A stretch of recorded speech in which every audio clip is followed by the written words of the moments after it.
నమస్తే, నేను హారిక. కొడాలి నాని ప్రతిసారి ఏదో ఒక వివాదంలో ఉండనే ఉంటారు. అయితే ఇప్పుడు ఏపీ ఎలక్షన్స్కి దగ్గర పడుతున్న సమయంలో ఇప్పుడు ఇంకో కమెంట్ ఏంటంటే రేవంత్ రెడ్డిని ఎందుకు పలకరించాలి అని చెప్పి ఒక కమెంట్ పాస్ చేశారు. అది దాని గురించి మనతో మాట్లాడడానికి సీనియర్ జర్నలిస్ట్ భరద్వాజ్ గారు ఉన్నారు. ఆయనతో మాట్లాడదాం. సార్ నమస్తే. సార్ నమస్తే. సార్ ఇప్పుడు కొడాలి నాని కమెంట్స్ అది మనకి ఎప్పుడు కామనే, ఆయన బూతులు కానీ ఆయన మాటలు కానీ. సో ఇప్పుడు ఈ రేవంత్ రెడ్డి విషయంలో మనం ఎలా చూడొచ్చు అంటారు? అంటే జగన్మోహన్ రెడ్డి గారు హైదరాబాద్ వచ్చాడు ఈ మధ్యకాలంలో కేసీఆర్ని పరామర్శించడానికి. నిజానికి ఆయన ఫామ్ హౌస్లో జారిపడి ఆయన తుంటి ఎముకకి ఫ్రాక్చర్ అయింది. ఇవన్నీ ఆయన హాస్పిటలైజ్ అయ్యాడు. హాస్పిటల్లో ఉన్నప్పుడే అందరూ వెళ్ళి పరామర్శించారు, చంద్రబాబు నాయుడుతో సహా. ఆ టైంలోనే జగన్మోహన్ రెడ్డి గారు కూడా వస్తారు అని ప్రచారం జరిగింది. ఈరోజు వస్తాడు, రేపు వస్తాడు అంటూ వాయిదాలు పడి చివరికి ఫైనల్గా ఆయన చాలా గ్యాప్ తీసుకుని ఆయన ఇంటికి వెళ్ళి పరామర్శించాడు. ఇంటికి వెళ్ళి పరామర్శించిన సందర్భంలో హైదరాబాద్ వచ్చినప్పుడు కొత్తగా ముఖ్యమంత్రిగా పదవి బాధ్యతలు తీసుకున్నటువంటి రేవంత్ రెడ్డి గారిని కార్డియల్గా ఒకసారి కలిసి విష్ చేస్తుంటే బాగుండేది అనే అభిప్రాయం చాలామందిలో ఉంది. అది తప్పేం కాదు. రాజకీయంగా ప్రత్యర్థులైనప్పటికీ కూడా ఒక విజయం సాధించిన వ్యక్తిని అభినందించడం అనేది ఒక సంస్కారానికి సూచికగా ఉంటుంది. అందుకని అభినందించి ఉంటే బాగుండేది అనే అభిప్రాయం చాలామంది, జగన్ మీద వ్యతిరేకత లేని వాళ్ళు కూడా మాట్లాడారు. జగన్ వ్యతిరేకులు దీన్ని అంటే అతనికి వ్యతిరేకంగా వాడటానికి ఒక ఆయుధంగా దీన్ని మార్చే ప్రయత్నం చేస్తున్నారు. అది వేరే గొడవ. కానీ జగన్ పట్ల అనుకూలత ఉన్న వాళ్ళు కూడా కొంచెం గాయపడ్డారు. ఇదేంటి మరి ఇంత రిజిడ్గా వ్యవహరించాడు అని. కేసీఆర్ గారిని పరామర్శించిన తర్వాత అయినా ఆ రోజు సాయంత్రం ఆయన కార్డియల్గా రేవంత్ రెడ్డిని కలిసి ఒక పుష్పగుచ్చం చేతిలో పెట్టేసి ఉంటే సరిపోయేది. అది చేయలేదు. ఇది వాంటెడ్గానే రేవంత్ రెడ్డి గారి దగ్గర ప్రస్తావనకు వచ్చింది. తీసుకొచ్చినటువంటి సెక్షన్స్ తెలుగుదేశం పార్టీకి చెందినటువంటి మీడియానే. వాళ్ళు జగన్మోహన్ రెడ్డిని టార్గెట్ చేయడానికి ఏది దొరికినా, అంటే పూచిక పిల్ల దొరికినా బ్రహ్మాస్త్రం చేసేటువంటి కార్యక్రమంలో ఉన్నారు ఆల్రెడీ. ఏపీలో ఎలక్షన్ ప్రాపగాండా అనేది చాలా సీరియస్గా నడిచిపోతోంది. ఈ క్రమంలో భాగంగా రేవంత్ రెడ్డిని ఎందుకు కనీసంగా వెళ్ళి ఒక పుష్పగుచ్చం ఇస్తే ఈయనకేం పోయింది అన్న టోన్లో దీనికి మీరు ఎలా ఫీల్ అవుతున్నారు అని చెప్పి ఆయన్ని అడిగారు. అడిగినప్పుడు అది ఆయన వ్యక్తిగతమైన వ్యవహారం అని చాలా జెంటిల్గానే తప్పుకునే ప్రయత్నం చేశాడు రేవంత్ రెడ్డి. అయినప్పటికీ ఆయన మాట్లాడినటువంటి మాటల్లో అది వాళ్ళు వాంటెడ్గానే రాలేదు అన్న టోన్ అయితే ప్రదర్శించాడు ఆయన. అయిపోయింది అక్కడికి. వాళ్ళు ఏది రాబట్టాలనుకున్నారో అది రాబట్టారు. దాని మీద కథనాలు మొదలైపోయినాయి. దీని కంటిన్యూషన్లో భాగంగానే కొడాలి నాని దగ్గరికి వెళ్ళింది ఈ విషయం. అంటే రేవంత్ రెడ్డి గారు ఇలా అన్నారు కాబట్టి మీరేమంటారు అని చెప్పి ఒక ప్రశ్న అడిగారు ఆయన. అడిగితే ఎందుకు వెళ్ళాలి ఆయన దగ్గరికి, ఎందుకు హాయ్ చెప్పాలి, ఎందుకు ఫోన్ చేయాలి, ఏమవసరం మాకు అన్న టైప్లో. అంటే రేవంత్ రెడ్డిగా మాత్రమే చూడకుండా కాంగ్రెస్ పార్టీతో తమకున్నటువంటి వైరాన్ని మాట్లాడే ప్రయత్నం చేశాడు ఆయన. రెండు విధాలుగా ఇప్పుడు కాంగ్రెస్ పార్టీ వైఎస్ఆర్సీపీని ఇబ్బంది పెడుతోంది అనేది వాస్తవం. అందులో ఒకటేమిటంటే, గతంలో కాంగ్రెస్ పార్టీ జగన్మోహన్ రెడ్డిని అరెస్ట్ చేయించింది యూపీఏ ప్రభుత్వమే. అది కూడా చంద్రబాబు సహకారంతో జరిగింది ఆ కార్యక్రమం. అంటే చంద్రబాబు నాయుడు పార్టీ నుంచి ఆల్రెడీ కొన్ని కేసులు వేసేసి ఉన్నారు అప్పటికే. వాటిని లీడ్గా తీసుకుని జగన్మోహన్ రెడ్డి మీదకి ఈడీని పంపించి వీళ్ళందరినీ సిబిఐని పంపించి ఫైనల్గా ఆయన కస్టడీలోకి తీసుకున్నారు అక్రమాస్తుల వ్యవహారంలో అనేది కదా ఇప్పటివరకు నెరేటివ్ స్టోరీ ప్రపంచం మీద. అందుకనే రామ్ గోపాల్ వర్మ గారి వ్యూహంలో కూడా చంద్రబాబు, సోనియా కలిసే జగన్మోహన్ రెడ్డిని అరెస్ట్ చేయించారు అనేది నెరేట్ చేయబోతున్నాడు ఆయన. అందుకని కాంగ్రెస్ పార్టీకి తెలుగుదేశానికి సమాన దూరంలో ఉండాలి అనేది ఒక అభిప్రాయంగా ఆయన స్ప్రెడ్ చేస్తూ వస్తున్నాడు జగన్మోహన్ రెడ్డి. ఇప్పుడు ఆయన చెల్లెలు కాంగ్రెస్ పార్టీలో చేరింది. ఇది ఎలా పరిణమిస్తుంది అనేది ఒక ఆందోళన జరుగుతోంది. ఒక కుటుంబంలో చీలిక. ఈ చీలిక ఎలాంటి ప్రభావం చూపిస్తుంది అంటే తనకు సరైనటువంటి గౌరవ మర్యాదలు వైసీపీలో దక్కకపోవడం వలనే ఆవిడ వెళ్ళిపోయి వేరే పార్టీలో చేరే పరిస్థితి వచ్చింది. ఎందుకు చెల్లెల్ని సమాదరించలేదు జగన్ అనే కోణంలో ఇది ప్రొజెక్ట్ అవుతుంది. అంటే కాంగ్రెస్ పార్టీ చేసినటువంటి అన్యాయాల కంటే కూడా చెల్లెలకి ఎందుకు ఆయన అలా ఆదరించకుండా వదిలేశాడు అనేది, అంటే తన తరఫున పాదయాత్ర చేసింది ఆవిడ. అరెస్ట్ అయినప్పుడు కూడా సీరియస్గా మీడియా ముందుకు వచ్చి మాట్లాడింది షర్మిలనే ఆ రోజున. అలాగే లీడ్ తీసుకుని ముందుకు వెళ్ళింది ఆవిడ.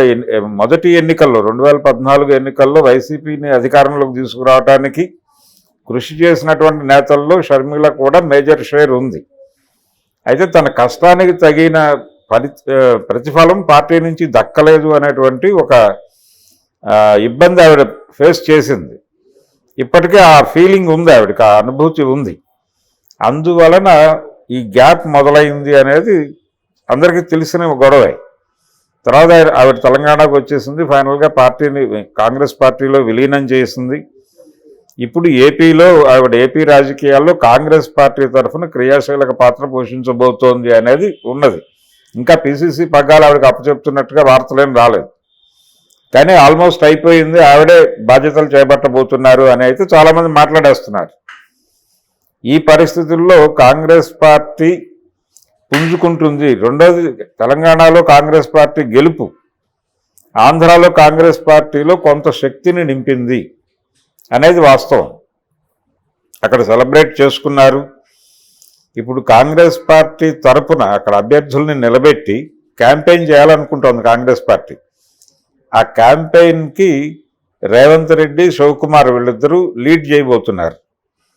రేవంత్ రెడ్డికి ఒక ఇమేజ్ ఉంది అక్కడ ఏపీలో కూడా, అలాగే శివకుమార్కి ఒక ఇమేజ్ ఉంది. వీళ్ళిద్దరూ గనక అక్కడ క్యాంపెయిన్, షర్మిల, రేవంత్ రెడ్డి, శివకుమార్ కలిసి క్యాంపెయిన్ చేస్తే, దీనికి రాహుల్ గాంధీ, ప్రియాంక గాంధీ వీళ్ళు కూడా తోడైతే డెఫినెట్గా తన ఓట్ బ్యాంక్ నుంచి డీవియేషన్ మొదలవుతుంది అనేటువంటి భయం వైఎస్ఆర్సీపీలో ఉంది.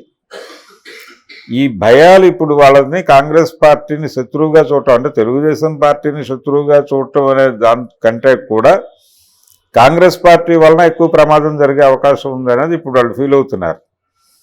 ఆ ఫీలింగ్ని ఆయన కొడాలి నాని గారు తనదైన పద్ధతిలో వదిలేడు మార్కెట్లోకి.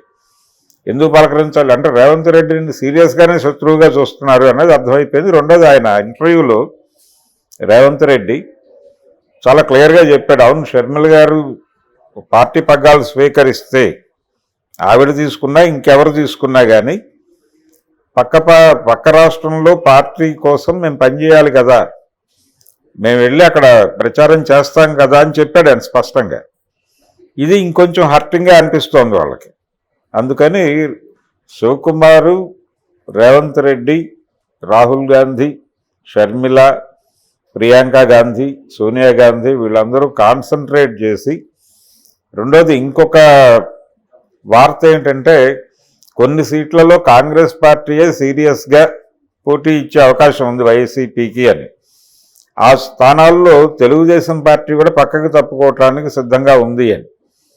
అంటే పొత్తు పెట్టుకోరు కానీ వీళ్ళు కాంగ్రెస్ పార్టీ విజయావకాశాలు ఉన్న చోట వీళ్ళు తప్పుకుంటారు, టీడీపీ విజయావకాశాలు ఉన్న దగ్గర వాళ్ళు తప్పుకుంటారు. ఈ మేరకు ఒక లోపాయికారి ఒప్పందం జరుగుతోంది అనేది కూడా ఒక స్టోరీ బయటకు వచ్చేసి ఉంది. ఈ నేపథ్యంలో కాంగ్రెస్ పార్టీ అంటే ఎక్కువ భయపడుతున్నారు. రెండు జాతీయ పార్టీలు ఉన్నాయి ఇప్పుడు అక్కడ. ప్రధానమైన పోరు ఏపీలో, ప్రధానమైన పోరాటం రెండు ప్రాంతీయ పార్టీల మధ్య ఉంది. తెలుగుదేశం, వైసీపీల మధ్య యుద్ధం అది. జనసేన, తెలుగుదేశం కూటమికి, వైసీపీకి మధ్య యుద్ధం, మూడు ప్రాంతీయ పార్టీలు అనుకుంటే. అయితే ఈ మూడు ప్రాంతీయ పార్టీల యుద్ధాన్ని రెండు గద్దలు చూస్తున్నాయి. అంటే ఒకటి బీజేపీ జాతీయ పార్టీ, ఒకటి కాంగ్రెస్ పార్టీ అనేటువంటి జాతీయ పార్టీ చూస్తున్నాయి. ఈ రెండు జాతీయ పార్టీలకి అక్కడ ఉన్నటువంటి రెండు ప్రాంతీయ పార్టీల మీద వ్యతిరేకతను చంపేయాలని ట్రై చేస్తున్నాయి. కాంగ్రెస్ పార్టీ వైఎస్ఆర్సీపీని చంపేయాలని చూస్తోంది సీరియస్గా. చంపేస్తే తప్ప తనకు మనుగడ లేదని అనుకుంటోంది. అలాగే బీజేపీ టాక్టికల్గా తెలుగుదేశాన్ని చంపేయాలని చూస్తోంది. రెండు జాతీయ పార్టీలు రెండు ప్రాంతీయ పార్టీలను చంపేయటం కోసం గద్దల్లా కాచుకుని కూర్చున్నటువంటి సందర్భం ఏపీ ఎలక్షన్లో కనిపిస్తోంది స్పష్టంగా. ఈ క్రమంలో వాళ్ళేమో యుద్ధంలో ఉన్నారు, కత్తులు దూసుకున్నారు, కొట్టుకుంటున్నారు ఆల్రెడీ. ఈ వాతావరణం అంతా కూడా వాళ్ళ మాటల్లో కనిపిస్తోంది. తెలుగుదేశం నాయకుల మాటల్లోనూ కనిపిస్తోంది, అలాగే వైసీపీ నాయకుల మాటల్లోనూ కనిపిస్తోంది.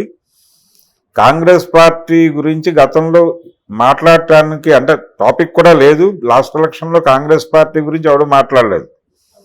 కానీ ఈసారి భయం మొదలైంది. ఆ భయం షర్మిల నుంచి భయపడుతున్నారు, రేవంత్ రెడ్డి నుంచి కూడా భయపడుతున్నారు. రేవంత్ రెడ్డి గెలుపు అనేది, తెలంగాణలో కాంగ్రెస్ పార్టీ గెలుపు అనేది ఆంధ్రాలో వైసీపీని కొంత ఇబ్బంది పెట్టిన మాట వాస్తవం. ఆ కోణంలోనే ఆయన సీరియస్గా రేవంత్ రెడ్డి దగ్గరికి రాలేదు. నిజానికి ఆయన కేసీఆర్ని పరామర్శించిన తర్వాత లోటస్ పాండ్ వెళ్ళి తల్లితో మాట్లాడాడు. తల్లితో మాట్లాడిన తర్వాత ఒక గంట సేపు అలా వెళ్ళి ఒక పుష్పగుచ్చం ఇచ్చేసి వెళ్ళిపోయి ఉంటే కార్డియల్గా బాగుండేది.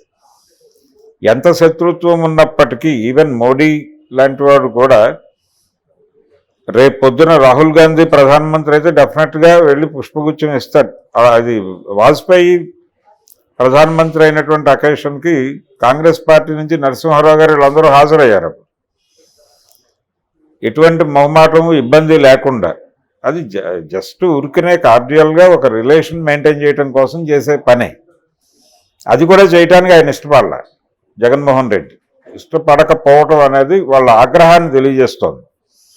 చాలా క్లియర్గా ఇబ్బంది పెడతాడు రేవంత్ రెడ్డి. రేపు ఏపీలో ప్రచారానికి వస్తాడు. వచ్చినప్పుడు డెఫినెట్గా అక్కడ జనాల మూడుని చెడగొడతాడు ఆయన. చెడగొట్టి వైసీపీకి వ్యతిరేకంగా, అంటే వైసీపీకి ఉన్న ఓట్ బ్యాంక్ కాంగ్రెస్ నుంచి వచ్చింది. ఈ ఓట్ బ్యాంక్ని ఏదో మేరకు వాళ్ళు ట్రాన్స్ఫర్ చేసుకునేటువంటి ప్రయత్నం చేస్తారు. అది తెలుగుదేశానికి ఉపయోగపడుతుంది. తన ఓటమికి దారి తీసేటువంటి ప్రోగ్రాం అది ఆయన ఓపెన్గా ఆల్రెడీ అక్నాలెడ్జ్ చేశాడు రేవంత్ రెడ్డి. కాబట్టి ఈ టైంలో శత్రువుతో శత్రుత్వంగా ఉండటం తప్పేం కాదు అన్న టోన్లో కొడాలి నాని మాట్లాడేశాడు. అవును, అతను శత్రువు, అతను ఎందుకు పలకరించాలి, అతనికి ఎందుకు ఫోన్ చేయాలి, ట్వీట్ చేశాడు ఈయన. ఈ లెవెల్ శత్రుత్వం ఉంది. ఇప్పుడు ఏపీలో వైసీపీకి శత్రువుల సంఖ్య పెరుగుతోంది. ఆ పెరుగుతున్న సంఖ్యలో కొత్తగా ఇప్పుడు కాంగ్రెస్ పార్టీ వచ్చి చేరింది. కాంగ్రెస్ ఎక్కువ భయపెడుతోంది వైసీపీని. ఇది కొత్త సీన్. ఇదే కనిపిస్తోంది ఇప్పుడు ఆయన మాటల్లోనూ. చాలామంది మాట్లాడుతున్నారు. కాంగ్రెస్ పార్టీలో చేరటానికి కూడా చాలామంది వైసీపీలో టికెట్లు రాని వాళ్ళు చూస్తున్నారు. ఇప్పుడు ఆల్రెడీ ఆళ్ల రామకృష్ణారెడ్డి నేను కాంగ్రెస్లోకి వెళ్ళిపోతున్నానని స్పష్టంగా మీడియా ముందే ప్రకటించాడు. ఆయనతో పాటు పూతలపట్టు బాబు కూడా కాంగ్రెస్ పార్టీలోకి వెళ్ళిపోయే ఛాన్సెస్ ఉన్నాయని మాట్లాడేశాడు. అయిపోయింది. రేపో మాపో మల్లాది విష్ణు కూడా వెళ్ళే పరిస్థితి ఉంది. పార్థసారథి టీడీపీ నుంచి పోటీ చేస్తాడనే మాట వినిపిస్తోంది. ఆయనకు టికెట్ ఇవ్వను, ఇంకా అధికారిక ప్రకటన రాలేదు. కానీ పార్థసారథి చాలా సీరియస్గా టీడీపీలో చేరిపోతున్నాడు అనే వార్త అయితే ప్రచారంలో ఉంది. ఒక రూమర్ కూడా వస్తుంది సార్, అమర్నాథ్ మారబోతున్నారు, అది కాంగ్రెస్ లోకి వెళ్ళబోతున్నారు అని చెప్పేసి ఒక రూమర్ అయితే వస్తుంది. అది లేదు రూమర్. ఇప్పుడు మల్లాది విష్ణు కూడా ఇంతవరకు అధికారిక ప్రకటన లేదు, కానీ ఆల్మోస్ట్ కన్ఫర్మ్ అయిపోయింది ఆయన వెళ్ళిపోబోతున్నాడు. అంటే విజయవాడ సెంట్రల్ సీట్ ఆయనకి ఇవ్వడం లేదు అనేది ఆల్రెడీ బయటకు వచ్చేసింది వార్త. బయటకు వచ్చేసింది కాబట్టి ఇవ్వడం లేదు అనేది గనక వాళ్ళు ఓపెన్గా మాట్లాడేసిన మరుక్షణం కాంగ్రెస్ పార్టీలో చేరుతున్నాడు. ఈయన కాంగ్రెస్ నుంచి సెంట్రల్ సీటుకు పోటీ చేయబోతున్నాడు. ఆ మేరకు వాళ్ళు గ్రౌండ్ కూడా ప్రిపేర్ చేసేసుకుంటున్నాడు అనేది బయటకు వచ్చింది వార్త. చాలామంది ప్రస్తుతం ఎవరికి వాళ్ళుగా ఒక అంటే దూకేయటానికి సిద్ధంగా ఉన్నారు. ప్రతి ఒక్కడు వైసీపీ నుంచి ఎవరి పద్ధతిలో వాళ్ళు దూకేయటానికి సిద్ధంగా ఉన్నారనే వాతావరణం కనిపిస్తోంది. అది కేవలం వైసీపీలోనే లేదు, టీడీపీలో కూడా ఉంది అది ఆ గోల. టీడీపీలో కూడా చాలామంది అంటే టిక్కెట్లు ఆశించి భంగపడిన వాళ్ళు బయటకు వెళ్ళిపోతున్నారు. వాళ్ళల్లో కూడా కొంతమంది కాంగ్రెస్ పార్టీ వైపు చూస్తున్నారు. జనసేన కూటమిలో ఉంది కాబట్టి చేర్చుకోదు. సో నేరుగా వైసీపీలోకి వెళ్ళటం కన్నా కూడా కాంగ్రెస్లోకి వెళ్తా ఎలా ఉంటుంది అనే ఆలోచనలో వాళ్ళు కూడా ఉన్నారు. అందుకని ఈసారి కొంచెం Andhra Ratna Bhavan Congress party AP office అది ఈసారి కలకల్లాడే అవకాశం కనిపిస్తోంది. చూడాలి ఏం జరుగుతుంది అనేది. Okay sir, thank you.